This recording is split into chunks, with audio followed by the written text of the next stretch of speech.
Others can repeat after me.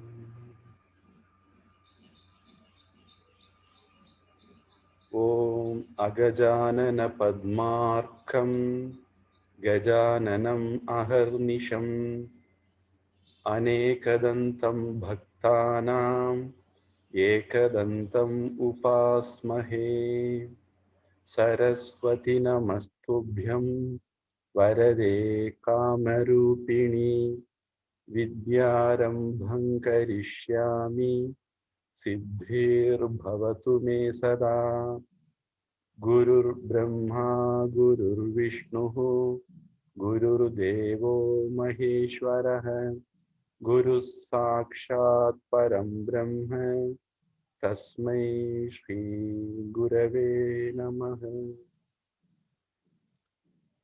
Hari Om. Should I start, Swaminiji? Yes.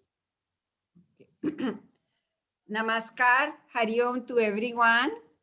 It is a great privilege for me to have the opportunity to introduce Swami Vedanishtananda Saraswati. He is my Guru Bhai, and also in spite in age, he's younger, much younger than me, but I consider him as a senior Guru Bhai because due to his knowledge, not only spiritual knowledge, but very practical knowledge. He has a great knowledge of computers, and he also, not only computers, he's a person that has a very vast understanding, not only of the scriptures and the Upanishads and our culture, but also the, what we need in the world, the necessary knowledge we need in order to be able to share this knowledge. We live in a modern world, and we should develop the skill to be able to share that ancient wisdom of the Vedas according to the modern times. And he has developed this kind of a skill. I know him since 2003. I had the privilege to be with him in the 3-year course conducted by Puja Swami Dayananji in Rishikesh. And from the very beginning, he joined a little bit late. From the very beginning, that after he has joined, he shined as a very sincere sadhak, a very dedicated, very hardworking. He has a background, or he started his spiritual journey with the Ramakrishna mission. Therefore, he had a background of the Ramakrishna mission of discipline, seva, and sincerity. And all due to these qualities, he always shined during our course. He also was selected by our Acharyaji to attend personally to Puja Swamiji. And it happens that like one day I asked Swamiji to Vedanishtananji, how it happened that you have had the opportunity to save that great Mahatma, Mahapurusha. Then he said, it was our Acharyaji who selected me, and I asked him, Swamiji, why you selected me? Then Swamiji, he said, because I have faith that you will be able to do what is necessary. And he always shined for his dedication to Puja Swamiji, his punctuality, regularity. And I don't want to take much time from you because you are very eager to listen to him. But I would like to also add to this that he is a person very active and dynamic in whatever is related to the protection of Dharma. In Tamil Nadu, that is his birthplace, Tamil Nadu, he travels everywhere for conducting classes of culture, of Vedic knowledge. And one thing that I really admire from him, that he's always receptive and open to attend any kind of inquiry. He's available in the phone. We can call him and ask ABCD of Vedic scriptures or some related how we can share this precious knowledge in a modern life. And he's always ready with a patient ear and a very effective reply. Okay, now I don't take much of my time. And I am sure that all of you will enrich a lot by listening to him. Please, you feel relaxed with him. You feel free to ask any question. He will do his best to help you. Hari Om. Thank you, Atmaji.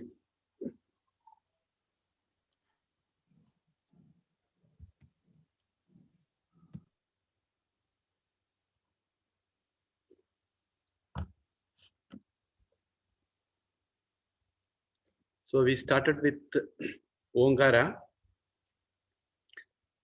Om is considered very sacred in Hindu Dharma because we consider the essence of Veda is Gayatri. Gayatri Mantra we say, otherwise known as Savitri Mantra too. The essence of Gayatri Mantra is Omkara. Omkara is otherwise known as Pranava. Generally, we chant Om. O has 2 matras. That means it takes 2 seconds to pronounce. And Im, half matra. That means it takes half second to pronounce. Phonetically, it consists of A, U, Im. So there are people who pronounce Aum, but that's not warranted. We can say Om itself. Phonetically, A, U are included in O itself. So some consider A is meant for Brahma, O, U is meant for Vishnu, and Im is meant for Rudra. So creation, generally people say, though it is not a right word, we can say projection and protection, and destruction, people say, it may not be the right word. So we can say dissolution. So these 3 things are done by God. So all the 3 gods who represents these actions are included in Om. This Om has a writing form also. It differs to languages. For example, Tamil has a writing form called Brahmi. Sanskritam, Hindi, Marathi, Gujarati, Punjabi, Bengal, such languages have a writing form called Devanagari. And in Tamil Nadu, to learn Sanskritam, we use a writing form called Grantha. Generally, in the Tamil Nadu temples, Grantha form is mostly used to inscription. The temple inscriptions are mostly in Grantha Lipi only, not in Brahmi Lipi. So people who know Tamil Lipi, that is Brahmi, cannot read that inscriptions, because those are in Grantha. Grantha little bit differs from Tamil Lipi. So language is different and Lipi is different. The writing mode is different. Even in English, they use Roman letters, we say. Roman letters used in English language. English doesn't have its own writing mode. So according to the writing mode, what we call Lipi, the writing Om can be different. But there is a symbol for Om also. Some people consider it as Sanskrit Om. In Tamil also we write Om. People will say it is Pillayar Chuvi. There will be a round form and a line form. Together it is called Pillayar Chuvi. Pillayar means Ganesha in Sanskritam. So in that way we write Om. That is a symbol. Pillayar Chuvi is a symbol for Om. So a sound can have its writing form, written form. For example, in English, A we say, and we have a writing form, B, C, D. Everything has its own writing form. In that way, Om has a writing form, we can say. And Om is represented by Pillayar or Ganesha. So you can see in some Ganesha pictures, the Om itself is converted into Ganesha's form. There are pictures like that. So Pranava or Omkara is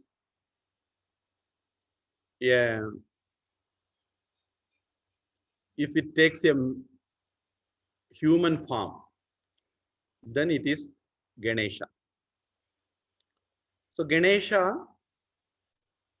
has elephant head, 5 hands, a big tummy, big ears. So such form is called Ganesha.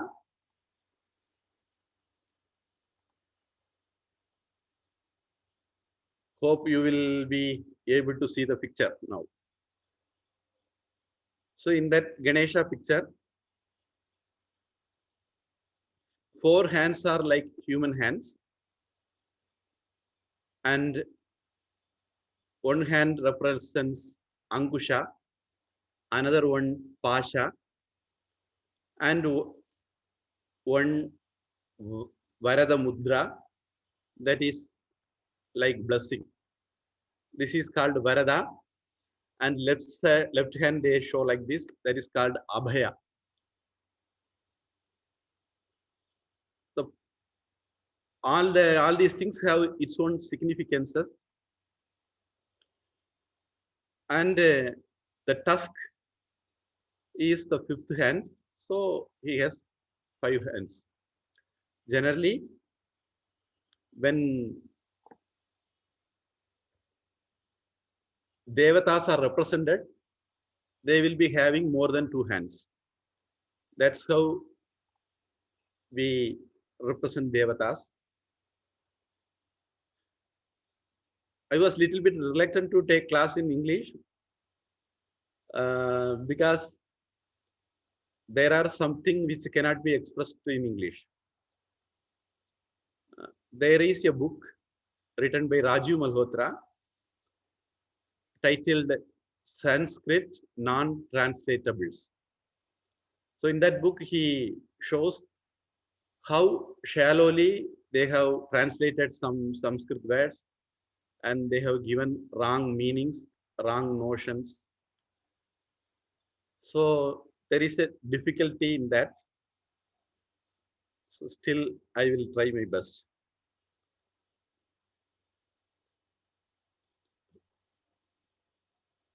There is a verse. This is for Tamil people to learn.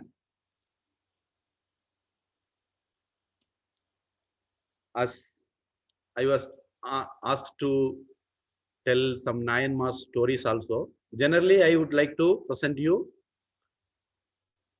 what is Vaidika Dharma, that is Hinduism. So an overall idea which I could give. So in the process, now I would like to take a words from Tirumandram. Tirumandram is a book. There are many books, we can say scriptures for Hinduism. Among them, one Tamil scripture is Tirumandram. It is called Mandram because it will be having 12 syllables per line. Syllables in Sanskritam, they say Akshara. I don't know whether syllables conveys the exact idea. An vowel containing portion of a word. For example, in this words, Aindu Karathanai Anai Mukathanai is the first line. I is a vowel, then in, that's a consonant. So that consists one syllable. Then tu, it is a compound consonant. Then ka, ra, it. Then tha, nai, 6. A, nai, mu, ka, it, tha, nai, 6. So generally Tamil doesn't follow this type of construction in words. Tamil has its own way of constructing, writing verses. For example, Tirukkural, we say, Iyarchir Vendalai, if or it consists of that style of writing, then it is Kural. Then there is Asriyappa, Kalipa, Vanchippa. There are many writing styles in Tamil. There we don't count the syllables. We have a different style of counting. But in this book, we see he has written all the verses where we can count the syllables, like in Sanskrit. In Sanskrit, if you know Gita slokas, we count by syllables. Gita sloka is Anushtup meter, we say. In Anushtup meter, we have 8, totally 16 syllables per line. Then second line 16, then 32 syllables. For example, Karmanyeva adhikaraste, Kar, Man, Ye, Va, Dhi, Ka, Raste. So 8 syllables. Another portion contains 8, totally 16 per line. In Sanskritam, we totally count by this only. So Gayatri means it is a Chandas, then Ushnik, Anushtup, Trishtup, Brigati, Pankti. Like that, there are Chandasas. We say words forms. The same Sanskrit style is applied in this Tirumandram. Tirumandram comes under a head Panniru Tirumuregal. That is 12 scriptures, particularly belong to Shaiva tradition on Shiva. This is the 10th book among the 12 books. In this book, he worships Ganesha.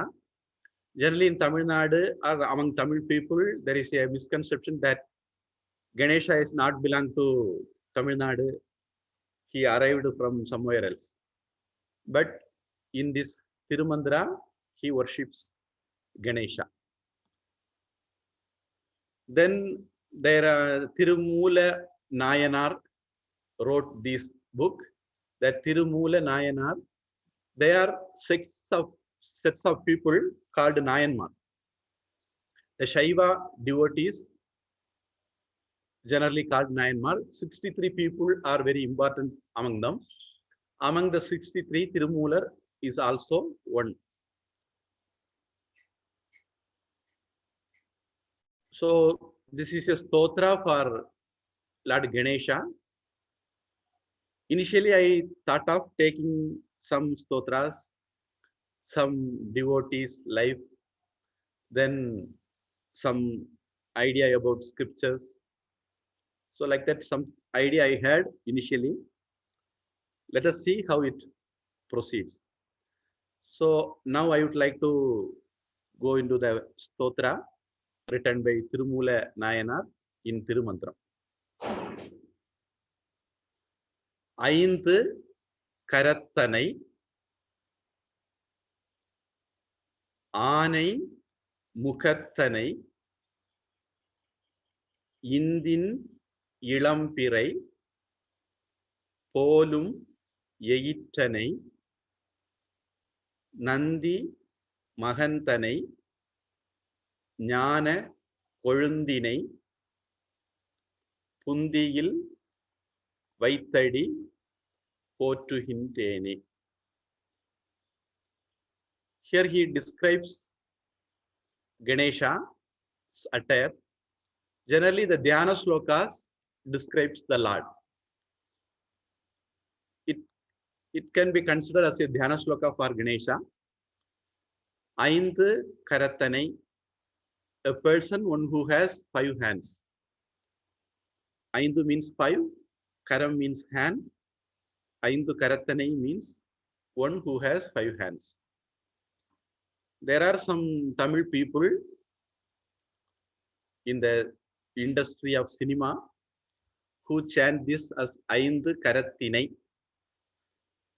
Though I don't see the cinemas, but accidentally I happen to hear this. Aindu Karattinai is the wrong reading of the words. Aindu Karattinai means I worship 5 hands.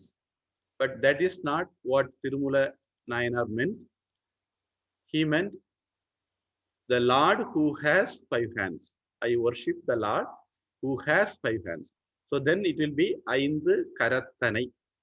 Aindu Karattan means who has 5 hands. Aindu Karattanai, I worship the Lord who has 5 hands. Same way, next, Anai Mukattanai. Anai means elephant. Mukattan means who has elephant head. Mukattanai means I worship him. Anai Mukattanai. Indin Ilampirai. Indu means Chandra, moon. Like the crescent. Yeiru means tooth. Ganesha has the tusk of elephant.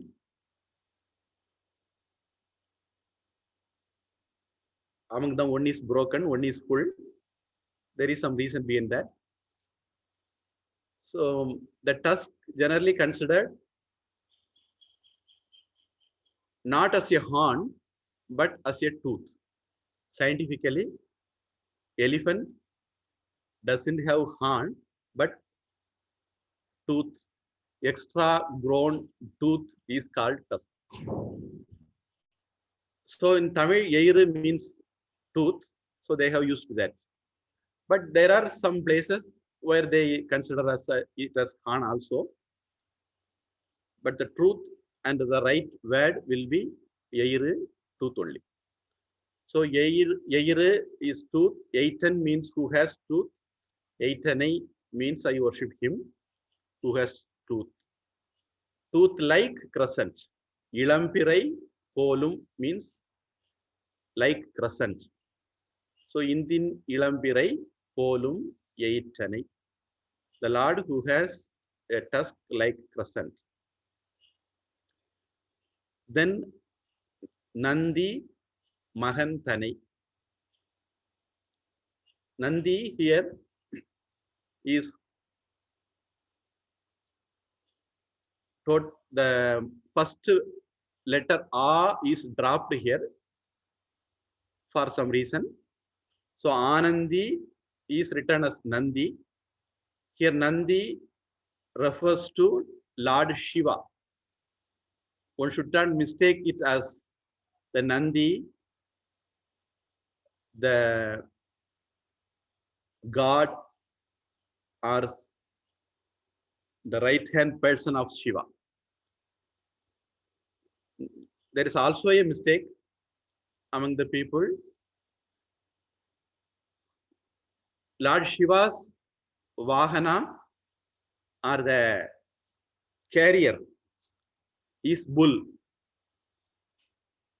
Nowadays we call the bull as Nandi, which is wrong. His attender is Nandi. Nandi is a person, not a bull.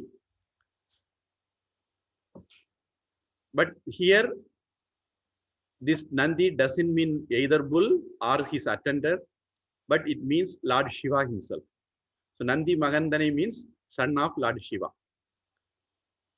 Jnana Kolundinai. Kolundu is the flame of fire. Jnana Kolundu means the flame of knowledge. Generally, Vinayaka or Ganesha is called or represents the form of knowledge.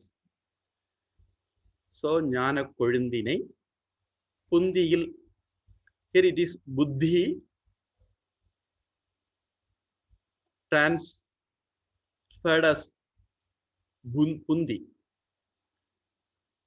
There are some reasons for that, poetic reasons. So Buddhi is written as Pundi.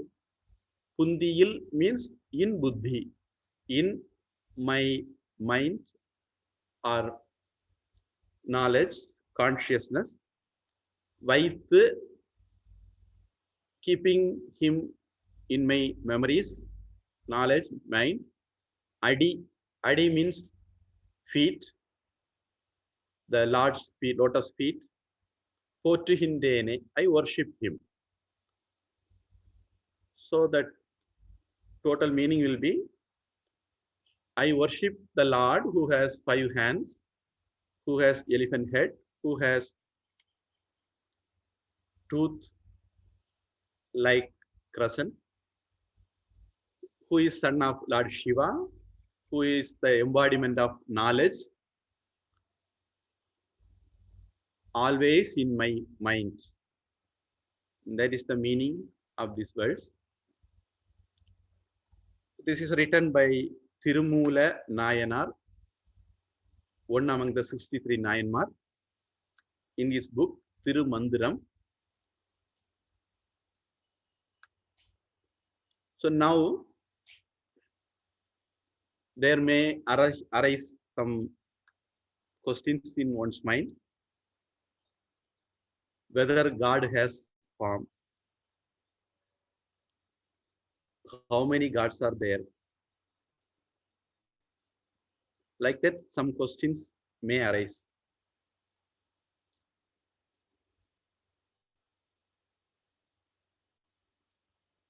There may be some more questions also. If anybody have questions, they can ask now.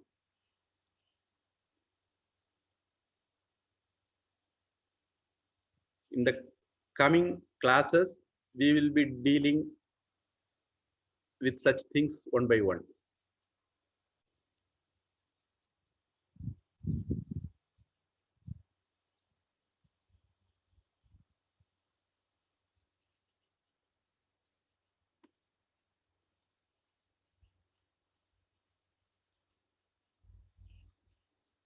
I think you have no questions, but I hope you are getting what I am telling. I am able to convey you. Very clear, Swamiji. Okay. So now we will address some questions which I myself raised. Whether God has form. There are people around us who say God doesn't have any form. And they are very much sure about that God doesn't have form. As though they have seen God doesn't have form. Actually, they have never seen God. Still, they claim God doesn't have form. And there are some people, they say God has only this form.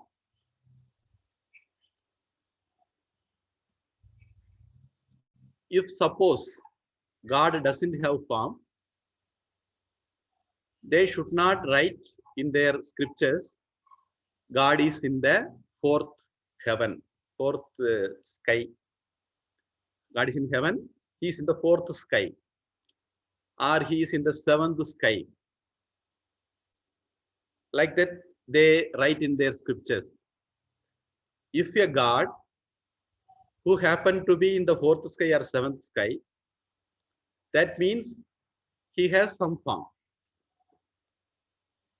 Person who has form only can sit in a particular place. I am sitting here, you people are sitting there, because we have forms. Only people who have forms can sit somewhere.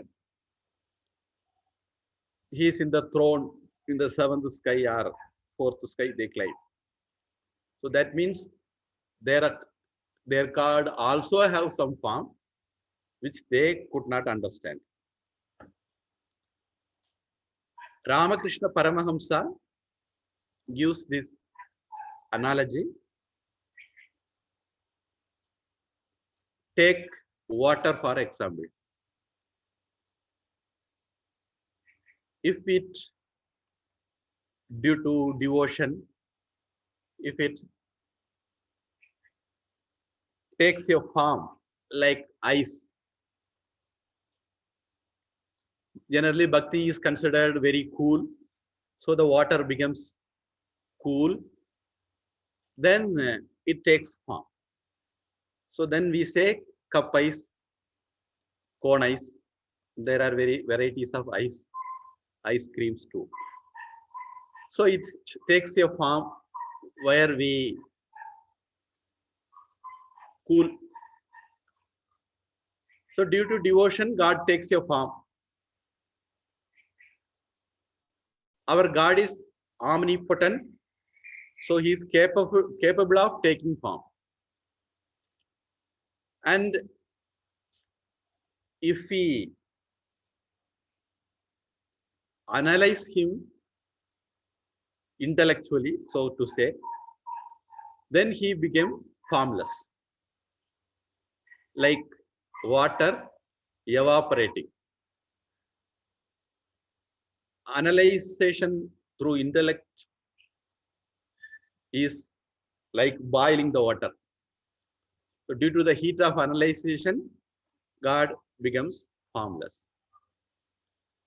So his Swarupa is formless, but as he is omnipotent, Sarva Shaktiman, he is capable of taking forms according to the desire of his devotees.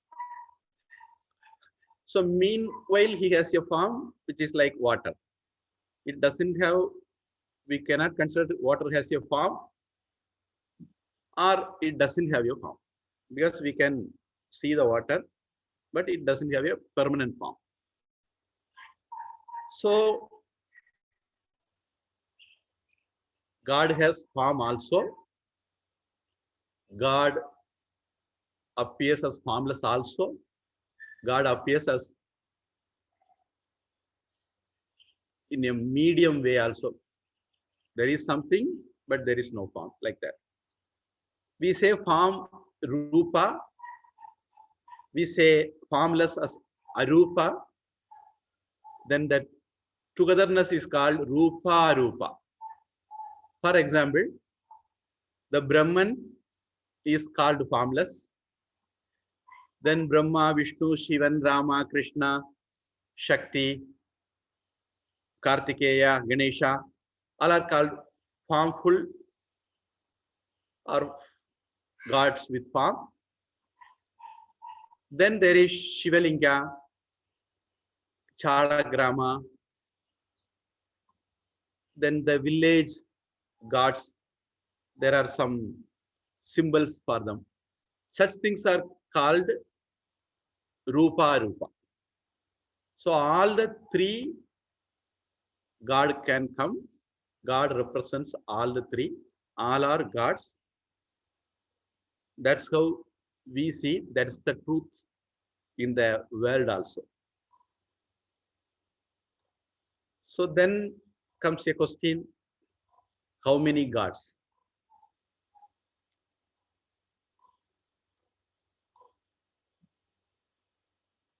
Take for example gold.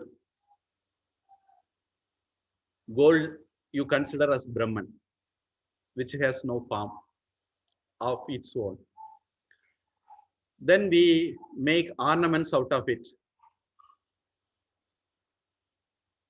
Necklace, bangles, rings, and so on.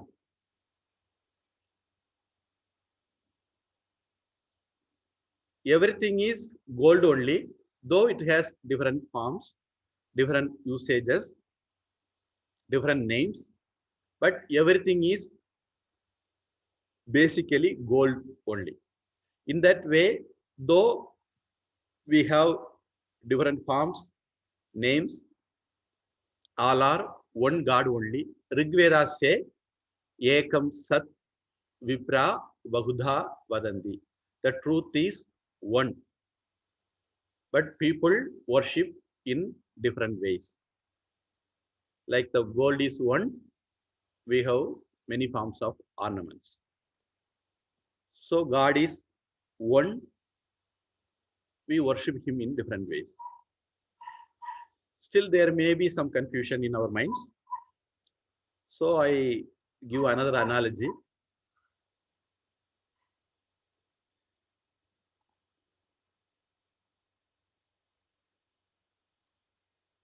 For example, one person takes class, then he is called a teacher. Then he drives somewhere, take stumble. While driving, he becomes a driver. Then he goes to his farm and work there. He becomes a farmer. Same person, teacher, driver, farmer, but the person is the same. According to his work, we give him different names. When the God projects, that is to create, then we call him Brahma. When he protects, we call him Vishnu. When he dissolves, we call him Rudra. So in that way, same God, only given different names. The same way, we have some robes, dress today. We wear different dress tomorrow, day after tomorrow, different dress. Because of the change in costume, we are not different. We are the same. And in childhood, we were little different. Young age, we were different. Older age, we are different. But we are the same people. In that way, God is the same and one. Due to his form and name or work he undertakes, he doesn't become many. The same God is given many names. So we have a culture addressing God during puja. We call it Archana. Om Shivaya Namaha. At least 108 names. And there are books having 1,009 names for every Lord. Among them, some are same, many are same in meaning. For example, Parvati is called Vaishnavi, and Lord Vishnu or Narayana is called Vishnu. Vishnu and Vaishnavi meaning the same, and we consider Parvati is younger sister of Vishnu. So Vishnu Vaishnavi denotes the same. And we have different recipes for different people. People who thinks I am the body, I am this body only. Then we have Rama, Krishna, Kartikeya, Ganesha and things. And we have stories about them. That is called Puranas.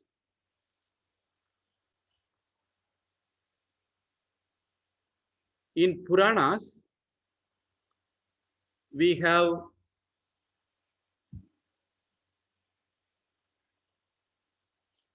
an interesting way of conveying ideas. For example, there is one Dhruva Nakshatra we call pole star. Scientifically, it is known there is a pole star. But we have a story for that pole star.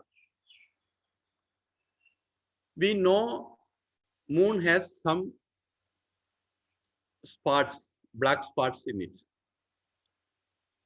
So we call that spots according to our imagination. There is a grandmother sitting there or aware. Some people say there is a rabbit. According to one's imagination, we say like that, stories. So in that way, many philosophical ideas or historical ideas are given a story form. Then it is called Puranas. We may need to have lot of knowledge to understand Puranas. Who knows Vedas, philosophy, and history very well, they can understand Puranas well. Puranas are not just stories, they convey many things. So in that way, to give us easy way of understanding, our ancestors devised the idea to convey things through stories, which is very helpful for initial sadhakas, seekers. So we have a story on Lord Ganesha also.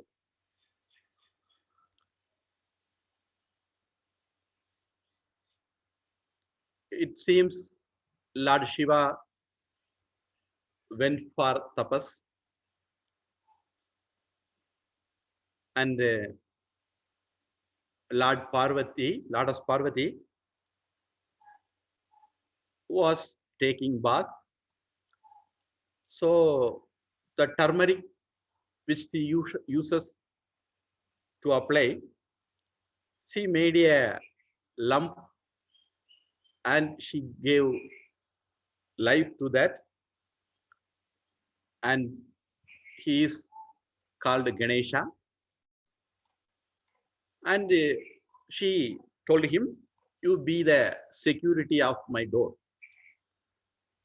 till I take bath. It happened so at that time Lord Shiva returned back to his home. So Ganesha, as his mother told, didn't allow Lord Shiva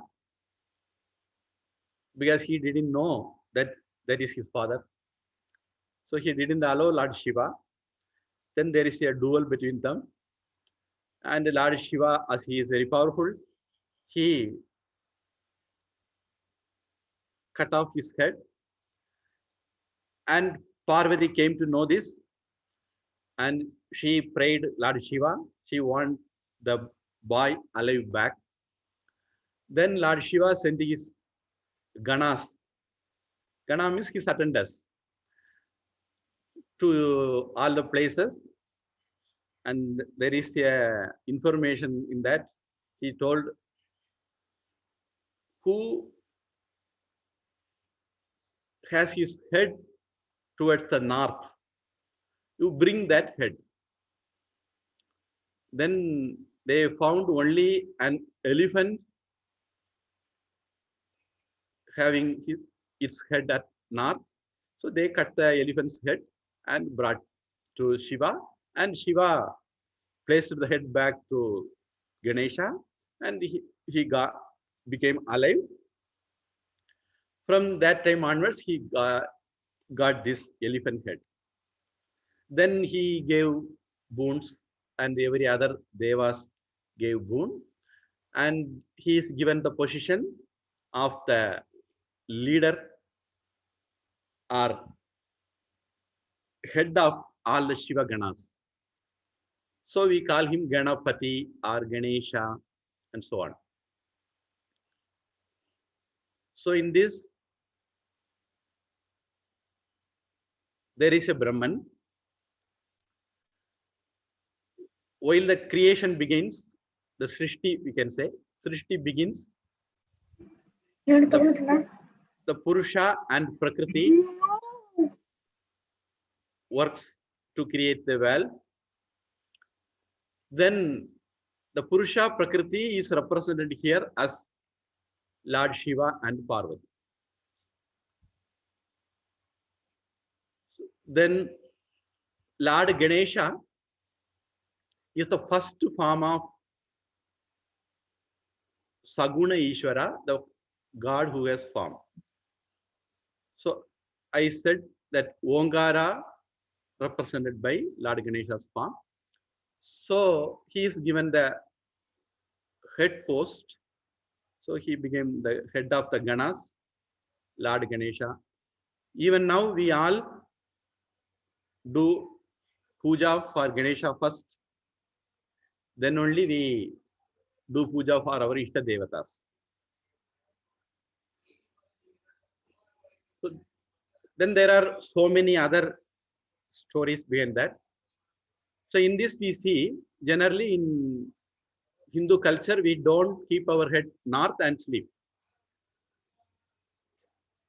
So we should not keep our head in the north. That idea is conveyed in this Purana. The elephant which kept his head north is cut off. So we can see some ideas like this in every Puranas, behind every stories. So it's our task to find the great ideas behind the Puranas.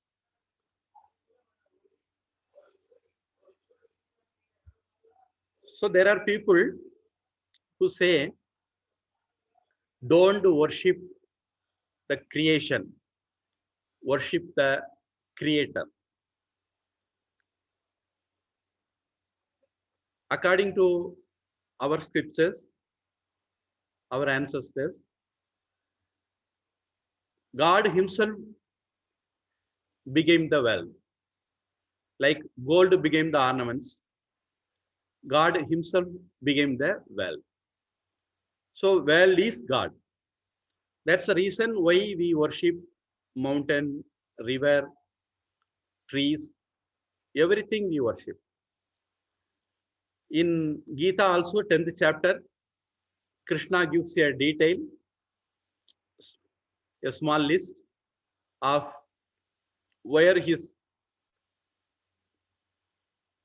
power is more visible. I am Ganga among the rivers. I am Himalaya among the mountains, like that.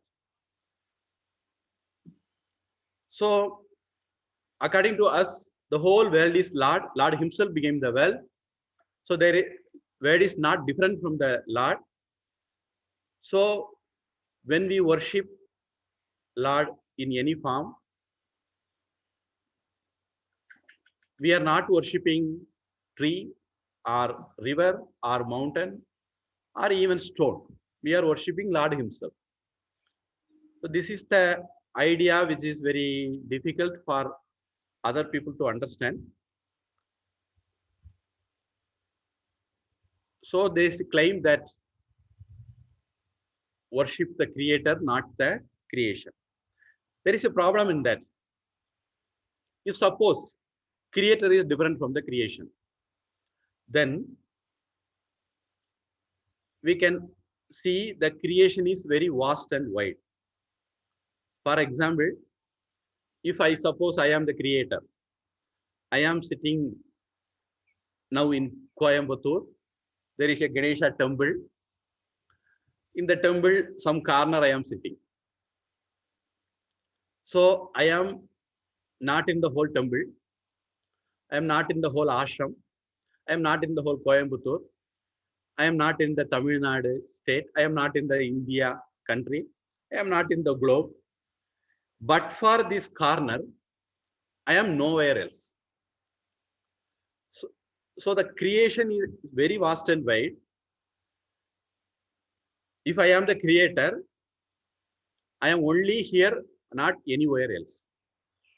So creation is very big than the creator. If it is so, the creator cannot be omnipotent, Sarva Shaktiman.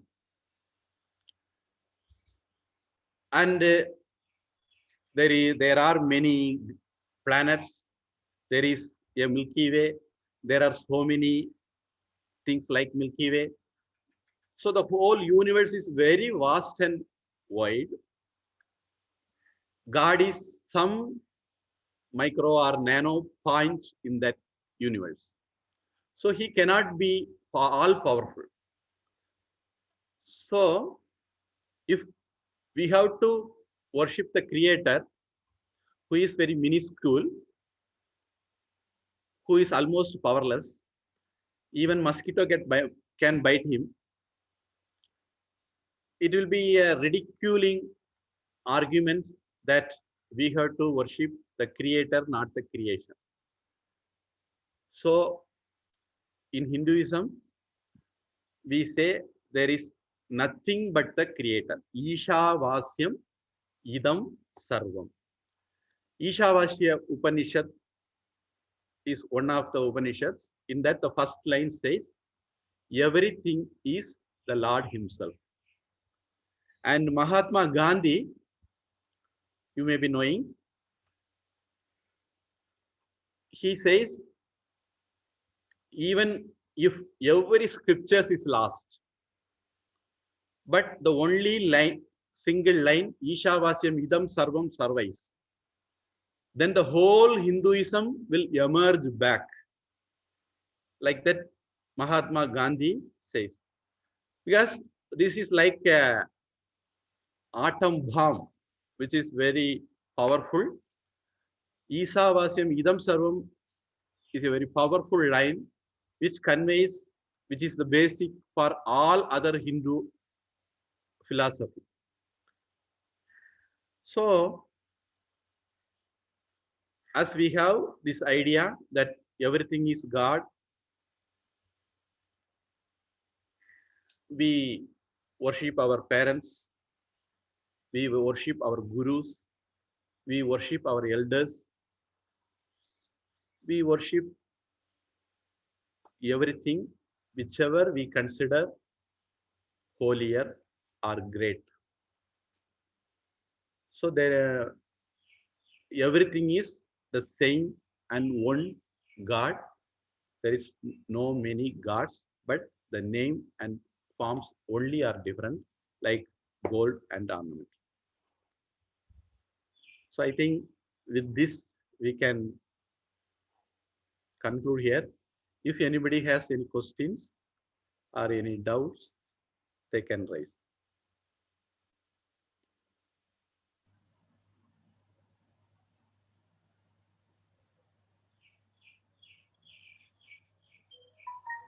Swamiji, Hari Om Ji. Hari Om. I would like to ask you if you can explain us something that I keep on thinking. Our Puya Swamiji said once, we don't have many gods, we don't have one God, but we have only God.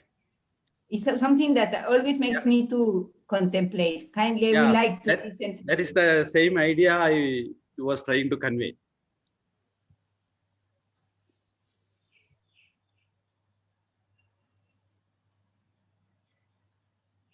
So next class we will see the story of Tirumula Nayanar, one among the 63 Nayanmar.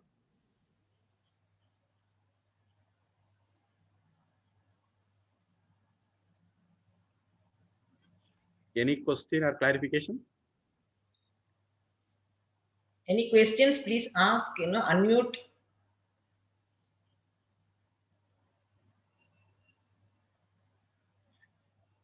They've perfectly understood what you've said.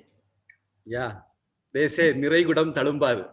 The part which is full will not be asking questions.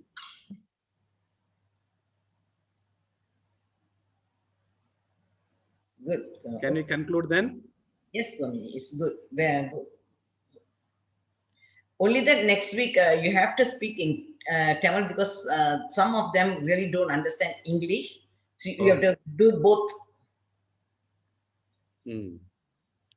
And I do not know if they are present or not, but then if they're not present, then we can normally we can have the English section. But if the others are coming, then if anybody have any difficulties, they can voice out. In the while class is going on itself, they can unmute themselves and tell that, so that we can accordingly change. They need not think they are interrupting me. Is there anybody who didn't get because I conveyed in English?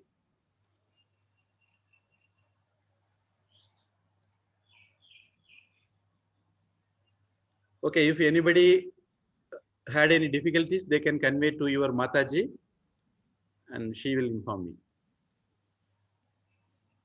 So we will conclude with a prayer. Om Sarve Bhavantu Sukhinah, Sarve Santu Niramayah, Sarve Bhadrani Pashyantu, Ma Kaschit Dukha Bhag Bhavet, Asato Ma Sadgamaya, Tamaso Ma Jyotirgamaya, Mrityorma Mritangamaya. Om Shanti Shanti Shanti. Harihi Om Tat Sat. Sarvam Brahmarpanamastu. Shri Krishnarpanamastu.